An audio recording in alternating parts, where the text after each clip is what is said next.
As per request, today I will be covering the Oklahoma City bombing that happened approximately, I believe, 18 years ago. The official date would have been April 19th, 1993, and I believe the bomb detonated at 9:02 a.m. As far as my recollection of the actual events, I was 13 years old, just about to turn 14.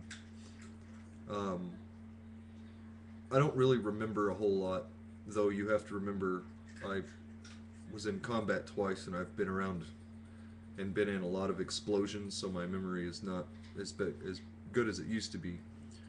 But I do remember the actual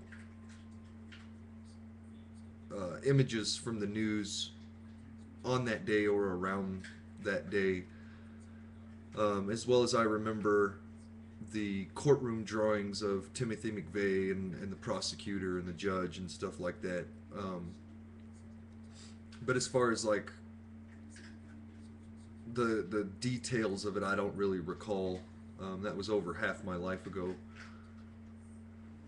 But as far as that's concerned, it doesn't necessarily sway my opinion not remembering actually when it happened or all the details about it in that case. Um, the official story is that Timothy McVeigh conducted the Oklahoma City bombing, which would be considered a terroristic act against the United States. Um, that he used it in retaliation for Ruby Ridge and the Waco siege in Waco, Texas, which I also remember the Waco incident. Apparently, also with the Turner Diaries and stuff like that. The official story is that he, with those motives in mind, that he purchased large amounts of ammonium nitrate, which is fertilizer, which everybody knows you can make a bomb out of. Anymore, it's extremely regulated, and anybody that buys it is tracked by the BATF. At that time, I don't believe it was as regulated, although I'm sure it was to some extent, but obviously not enough. And that he got the help of, I believe their names are Terry Nichols, Terry Hott, and Michael Fortier. Um, that they purchased other things or helped or knew about the plans to actually bomb the Murrah building. And all of them were convicted. The other three were sentenced to something like 12 years in jail or something like that. Timothy McVeigh himself was convicted of life and actually given the death sentence and actually executed. I want to say 2001 sometime, June, maybe July 11th, something like that. I read. Uh, let's see if I can find out. Yeah, he was executed June 11, 2001, at age 33. In any case, that was the official story of what exactly happened. Now, it's important to note that there are alternate beliefs as far as the incidents. Timothy McVeigh did serve time in the military. I believe he reached the rank of sergeant. Um, he also tried out for SF, which SF found him not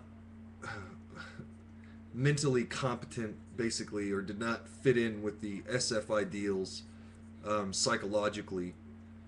And that people can take that different ways. It doesn't really mean that anybody's crazy or that they have something wrong with them. It just means that those operators or those instructors that conducted um, his tests and were around him found that he was not cohesive with the group, that he did not possess certain qualities that they wanted that would be cohesive in a SF group or in a small kill team or you know, around operators or anything like that. So it doesn't necessarily mean that he was psycho. It doesn't really mean that. I know people that are perfectly fine that didn't make SF for this very same reason. Um, but in any case, some people believe that he was some type of government or CIA or FBI covert sleeper, and that he was being tracked. Even he claimed that he had a microchip in his butt cheek that the army could track him with, and all this different stuff. Well, I can pretty much put a hole in that right there. If the army were to inject you with a microchip, it would not be the army that tracked you, and that's a fact. Um, I believe that anybody that does have any type of tracking device on them, which I'm pretty damn sure there are people that do for obvious security reasons, um, would be either tracked by the Department of Defense, by the federal government, by the CIA, and uh, organizations of the like. The United States Army really wouldn't. They don't. It's not that they don't have the capability to get the resources to do that. It's just not in their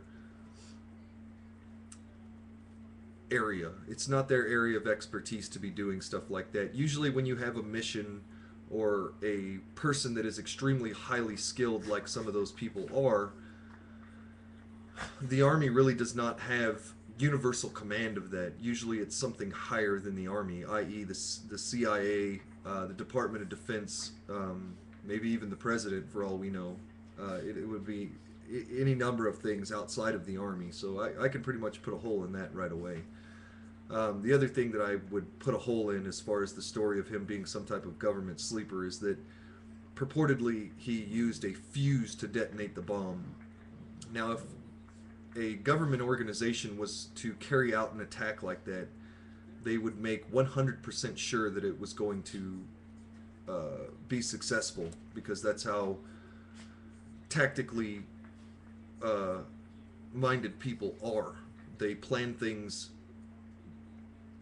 to a point where they believe it will be 100% successful with no flaws, and they have backup plans and all different kinds of things. And that's not saying that they didn't. All I'm saying is that he lit the bomb with a fuse. I would believe that if it were some type of covert sleeper, that he would have the knowledge to build something that would be remote detonated. That technology is not anything new, and it's not anything that requires expensive or extremely technologically advanced equipment. Iraqi insurgents were detonating IEDs with handheld radios, so that gives you an idea that it's not anything that's like super technical. It's just a basic common knowledge of wiring and the specific device that you're going to use. So as far as the whole Oklahoma City bombing is concerned, I do believe that given Timothy McVeigh's past, his problems with women, his being raised in a single parent home after a certain age, his problems with authority for one, numerous other social disorders, psychological disorders, possibly even mental deficiencies, that he was an estranged person that carried out a horrific act and was successful in it, and he was executed justly, in my opinion. And I think that the official story is, even though everything may not be disclosed due for classified reasons, is as close to the truth as we're going to get. So that's just my 2 cents on it.